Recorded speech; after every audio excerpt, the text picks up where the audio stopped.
Salut, c'est encore moi, Jade Thomas. Si vous ne le savez pas encore, bienvenue sur ma chaîne YouTube dédiée aux plantes, au potager et aux petits jardins d'intérieur. On me conseille toujours de demander aux spectateurs de s'abonner et de liker en début de vidéo, alors voilà, je le fais. N'hésitez pas à me soutenir. Bon, je sens que je commence à trop parler.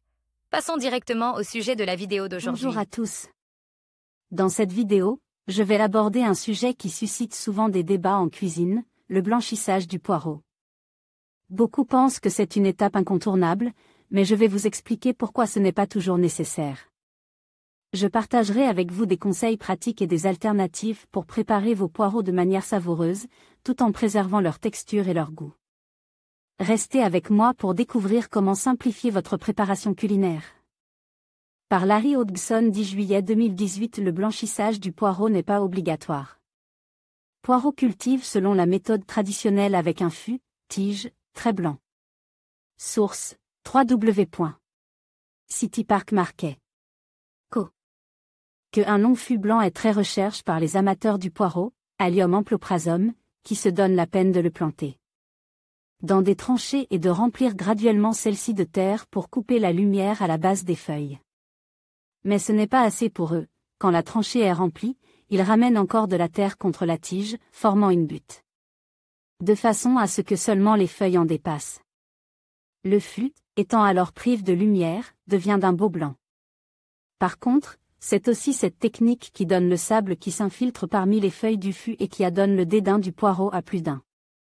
Poireau non blanchi, le fût n'est pas aussi blanc que celui des poireaux du commerce, mais cela ne change pas son goût. Source, www.td4pic. Comme sachez que la blancheur du fût n'est qu'esthétique et que, d'ailleurs, elle est aussi, moins santé, car le fût blanchi est moins riche en minéraux que le fût expose au soleil. Ce butage n'est nullement nécessaire pour la santé ou la survie du poireau non plus. Il n'améliorait même pas son goût. Bandez les yeux à un fin gourmet et faites-lui goûter un poireau blanchi et un poireau non blanchi. Il sera incapable de les distinguer. Et le fût d'un poireau non blanchi est quand même relativement blanc, mais plutôt blanc verdâtre ou vert très pâle que blanc pur.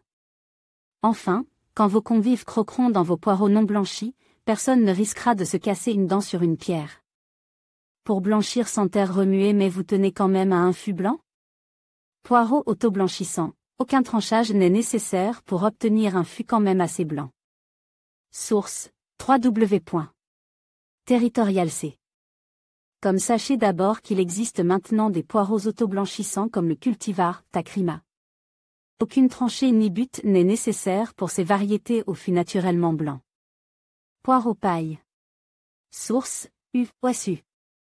Édu ou encore, blanchissez vos poireaux avec du paillis. Repiquez donc vos semis de poireaux en pleine terre sans trancher et recouvrez aussitôt leur base de 10 cm de paillis. Rajoutez en davantage à mesure que l'été avance et que le fût s'allonge, souvent vous finirez avec jusqu'à 25 cm de paillis autour des plants. Le paillis coupera la lumière au fût, qui deviendra très pâle, et avec tant de paillis, il n'y aura pas de mauvaises herbes à supprimer. Et le sol s'asséchera moins, parfait pour les poireaux, qui préfèrent un sol également humide.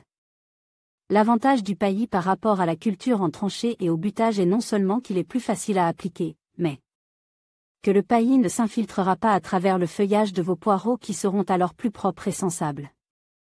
Reste maintenant à contrôler la terrible teigne du poireau, cet insecte qui cause tant de dégâts aux poireaux dans bien des régions. Pour cela, je vous référerai à l'article Sauver ail et oignons de la teigne. Nos partenaires locaux. En conclusion, le blanchissage du poireau n'est pas une étape indispensable pour profiter de ses saveurs. Que vous choisissiez de le blanchir ou de l'utiliser directement, l'important est de respecter vos préférences culinaires et de savourer ce légume polyvalent.